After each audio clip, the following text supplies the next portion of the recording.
এই রমজান মাসে অনেকেই কিন্তু সাহারির জন্য কিন্তু এরকম টক দই পাতে, অনেকেই কিন্তু এরকম টক দই দিয়ে গলা দিয়ে ভাত খায়। তো কথা হয়েছে যে এমগো বাসায় কিন্তু এরকম টক দই পাচ্ছিল, তাই টক দই সবার মনে করেন খাইতে পছন্দ, আবার কেউ পছন্দ না, লেগে বাসায় কিন্তু একজনে দুই একজনে খাইছে আর কিন্তু কেউ খায় না, এই জন্য কিন্তু টক দইটা রয়ে গেছে। তো এটা দিয়ে কি করা যায়, আমি এবার চিন্তা করছি যে আসলে ইফতারের সময় তো এরকম ঠান্ডা ঠান্ডা যদি টক দইয়ের একটু লাসি হয় বা শরবত হয় তাহলে তো মনে করেন পরানটা ঠান্ডা হয়ে যায়। যেই কথা এই কাম কিন্তু এর লিগে ব্যালেন্ডারটা লই, ব্যালেন্ডারের যে ঝক এটার ভিতরে কিন্তু মুই আবার টক দইটা দিয়ে দিছি, এরপর কিন্তু দিয়ে দিছি একটা কলা। তা কলাটা দিলে কিন্তু খাইতে অনেক স্বাদ লাগবে। তবে অনেকে কইতে পারেন যে কলাটা দিয়েছেন কি লিগা, আসলে কলাটা দিলে মানে শরবতটা একটু ঘন ঘন হইবে। তারপরে কিন্তু দিয়ে দিছি একটু লেবুর রস, তারপরে কিন্তু দিয়ে দিছি একটু চিনি। তা চিনি কিন্তু পরিমাণ মতোই দেবেন, তাই মুই মনে করেন যে একটু বেশি চিনি খাই, মগো ঘরে সবাই একটু মিষ্টি পছন্দ করে, এই জন্য কিন্তু মিষ্টি একটু বেশি দিছি, তাই চিনির পরিমাণ একটু বাড়াই দিছি। তা কথা হচ্ছে এবার কিন্তু দিয়ে দিছি একটু লবণ। তা লবণ কিন্তু দেওয়ার চেষ্টা করবেন, কারণ শরবতে বা লাচি যাই বলেন মানে লবণ না দিলে কিন্তু হয়ই না। তারপর কিন্তু দিয়ে দিছি মনে করেন যে ঠান্ডা পানি ফ্রিজের, তা অনেকে আবার বরফ কুচি দিতে পারেন, তো মুই এবার ঠান্ডা পানি আসলে এই দিয়ে লইছি। এখন সবকিছু কিন্তু এই যে মিক্স করে লমু, তাই মিক্স করা হলেই কিন্তু দেখেন মগো শরবত কিন্তু রেডি। তাই এটা লাসিও কইতে পারেন, শরবতও কইতে পারেন, মনে করেন যে লাসির মতোই দেখা যায়, আসলে লাসিও কইতে পারেন টক দইয়ের। কারণ হচ্ছে যে গরমের সময় কিন্তু এরকম ঠান্ডা ঠান্ডা এরকম কলেজে ঠান্ডা করা শরবত হইলে কিন্তু কথাই নাই। তা আরো যদি টক দই, তা টক দইয়ের শরবতটা খাইলে কিন্তু পেট পরিষ্কার হয়। সবাই কিন্তু জানেন যে টক দইয়ের কত উপকারিতা আছে। তো শরবতটা এত সুন্দর দেখাইতেছিল,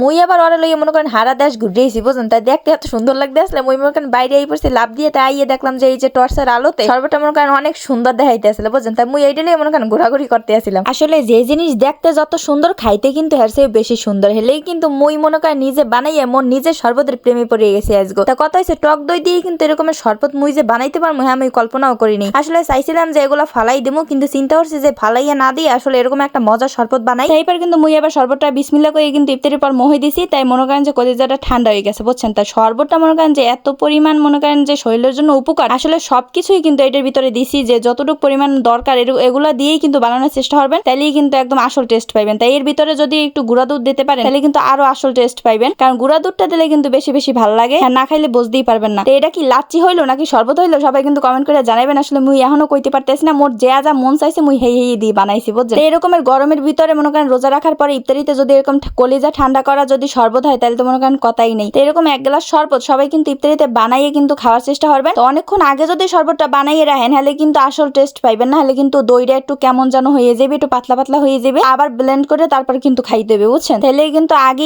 ইফতারের কয়েক মিনিট আগে কিন্তু বানানোর চেষ্টা করবেন, এরপর কিন্তু খাইয়ে নেবেন। তাই মুই কিন্তু আজকে কোনো রেসিপি ফলো করিনি, আসলে রেসিপি ছাড়াই কিন্তু মুই আজকে বানাই লাইছি, মানে নিজের যে মন চাইছে হেয়েই দিছি। আসলে দেখি বুঝতে পারছেন, কিন্তু হ্যাপারও কিন্তু খারাপ লাগেনি। অবশ্যই কিন্তু ট্রাই করে দেখবেন, আসলে মোর উপরে ভরসা রেখে কিন্তু খাইয়ে দেখবেন। তাই আজকের ভিডিওটা কেটা কমনে দিয়ে দেখতে আসেন অবশ্যই কমেন্ট করে জানাবেন, আর কেমন হয়েছে তাও কিন্তু কমেন্ট করবেন। আর পরবর্তী ভিডিও দেখার জন্য অপেক্ষা করতে থাকেন। সবাই ভালো থাকেন, সুস্থ থাকেন, আল্লাহ হাফেজ, আসসালামু আলাইকুম।